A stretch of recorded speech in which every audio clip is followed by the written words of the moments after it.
બનાસકાંઠામાં ધાનેરામાં સીપુ જૂથ સુધારણા યોજનાનું મુખ્યપ્રધાન રૂપાણીના હસ્તે ખાતમુહૂર્ત થયું। આ યોજના થકી જિલ્લામાં પાણીની સમસ્યાનો અંત આવશે। કાર્યક્રમમાં જિલ્લા અધિકારીઓ સહિત આગેવાનો રહ્યા ઉપસ્થિત। બનાસકાંઠામાં સીપુ યોજનાનું ખાતમુહૂર્ત દરમિયાન મુખ્યપ્રધાને કહ્યું કે 500 કરોડના ખર્ચે ડીસા લાખાણીના પાણી માટે કામ કરશે। સરહદી વિસ્તારમાં એક પણ ગામ પાણી વગર નહીં રહે। ભવિષ્યની પેઢીને પીવાના પાણીની સમસ્યાનો સામનો નહીં કરવો પડે તેવું મુખ્યપ્રધાને કહ્યું। અમરેલીમાં ચાવંડ ખાતે યોજાયેલા કાર્યક્રમમાં સીએમ વિજય રૂપાણી ઉપસ્થિત। વિજયભાઈ રૂપાણી, ધર્મેન્દ્રસિંહ જાડેજા, કુંવરજી બાવળિયાએ દીપ પ્રાગટ્ય કરી કાર્યક્રમને ખુલ્લો મૂક્યો। નાવડાથી ચાવંડ બલ્ક પાઇપલાઇન યોજનાનું કરાશે ખાતમુહૂર્ત।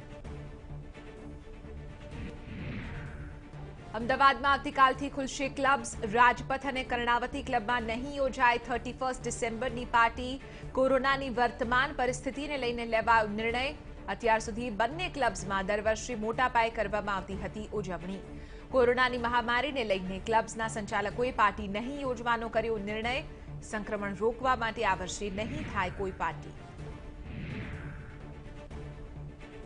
રાજ્યમાં કોરોનાનો કહેર યથાવત। છેલ્લા 24 કલાકમાં 1514 નવા કેસીસ આવ્યા સામે। કોરોનાથી વધુ 15 દર્દીના મૃત્યુ, જેની સાથે કુલ મૃત્યુઆંક વધી 4064 થયો, જ્યારે સારવાર બાદ 1535 દર્દી ડિસ્ચાર્જ। અત્યાર સુધીમાં 1,98,000થી વધારે દર્દીઓ ડિસ્ચાર્જ થયા।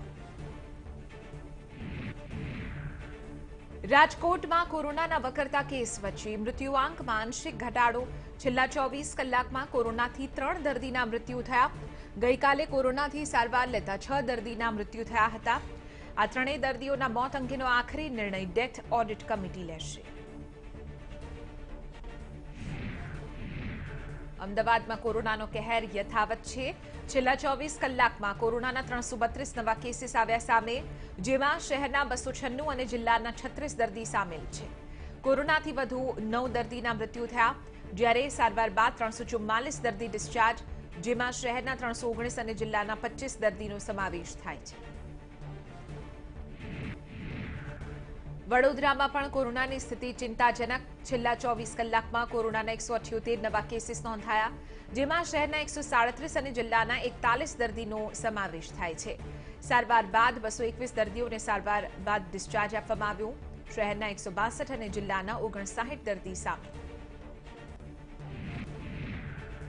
કોરોનાના રસીકરણને લઈને રાજ્યનું વહીવટીતંત્ર પૂરજોશમાં તૈયારી કરી રહ્યું છે। રસીકરણ માટે કેન્દ્રની ગાઈડલાઈન અનુસાર 4 તબક્કા પ્રમાણે ડેટાબેઝ તૈયાર કરવામાં આવશે। ટૂંક સમયમાં જ ગુજરાત સરકાર સંપૂર્ણ ડેટા તૈયાર કરશે તેવું નિવેદન આપ્યું છે રાજ્યના મુખ્યપ્રધાન વિજય રૂપાણીએ। વધુમાં સીએમ રૂપાણીએ કહ્યું કે વેક્સિન સપ્લાય અંગેની કોલ્ડ સ્ટોરેજ ચેઇન અને છેવાડાના માનવી સુધી વેક્સિન પહોંચી રહ્યા છે તેવી વ્યવસ્થા કરવામાં આવી। કોરોના રસીની કિંમત અંગે સીએમ રૂપાણીએ કહ્યું કે કોરોના વેક્સિન નિઃશુલ્ક આપવી કે નહીં તેનો નિર્ણય કેન્દ્ર સરકાર લેશે। કોરોના વેક્સિન માટે રાજ્યમાં સૌ પ્રથમ વડોદરા વેક્સિન ઇન્સ્ટિટ્યૂટ ખાતે 25 જેટલા આઈસલાઇન રેફ્રિજરેટર લાવવામાં આવ્યા। ગોદરેજ કંપનીના આ રેફ્રિજરેટર વડોદરા શહેર ઉપરાંત મધ્ય ગુજરાતના અન્ય 7 જિલ્લામાં પણ મોકલવામાં આવે તેવી શક્યતા।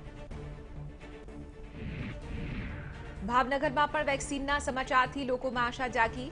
ભાવનગરમાં વેક્સિન આપવાને લઈને તૈયારીઓ શરૂ કરવામાં આવી। 4 તબક્કામાં અહીં વેક્સિન આપવાનું કામ ચાલશે। હાલ જિલ્લાભરમાં સરકારી અને ખાનગી સહિત કુલ 11,000થી વધુ આરોગ્ય કર્મચારીઓની યાદી તૈયાર કરાઈ છે, જેમને પહેલા વેક્સિન આપવામાં આવશે। મહત્વનું છે કે ભાવનગરમાં કોરોના દર્દીઓની સંખ્યા 5300ને પાર ગઈ, ત્યારે વેક્સિનના સમાચારથી લોકોને જીવન ફરી એક વખત સામાન્ય બનવાની આશા જાગી।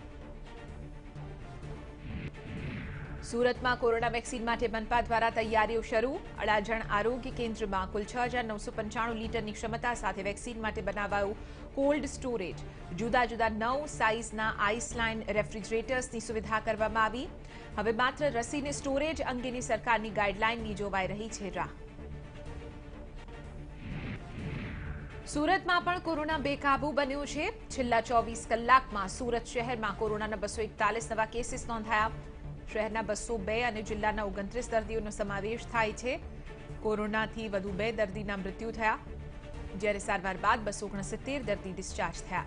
શહેરના 221, જિલ્લાના 48 દર્દીનો સમાવેશ થાય છે. વડોદરાના વ્યાપારી આગેવાનોની લોકો અને વેપારીઓને કોવિડ-19 નિયમોનું પાલન કરવાની અપીલ. તમામ માસ્ક પહેરવાની તેમજ ભીડ નહીં કરવા મેગાફોનથી ગ્રાહકોને કરવામાં આવી અપીલ. ગત શનિવાર અને રવિવારે કોવિડ નિયમોના ભંગ બદલ તંત્રએ બજાર કરાવ્યું હતું બંધ. મહેસાણામાં કડી દેત્રોજ રોડ પર બલાસર કેનાલ નજીકથી મળી પીપીઈ કિટ. કોરોના કાળમાં આમ જાહેરમાં પીપીઈ કિટ ફેંકવી જોખમી સાબિત થઈ શકે છે. જાહેર સ્થળોએ અનેક વખત પીપીઈ કિટ ફેંકવાની ઘટના સામે આવી. અનેક વખત તંત્ર દ્વારા પણ સૂચના કરવામાં આવી, છતાંય આ રીતે રસ્તા પરથી પીપીઈ કિટ મળી આવી ઘટના શર્મજનક છે. કોરોના સંક્રમણને રોકવાના બદલે આવી ઘટનાઓથી સંક્રમણ વધુમાં વધુ ફેલાવાનો ભય રહે છે.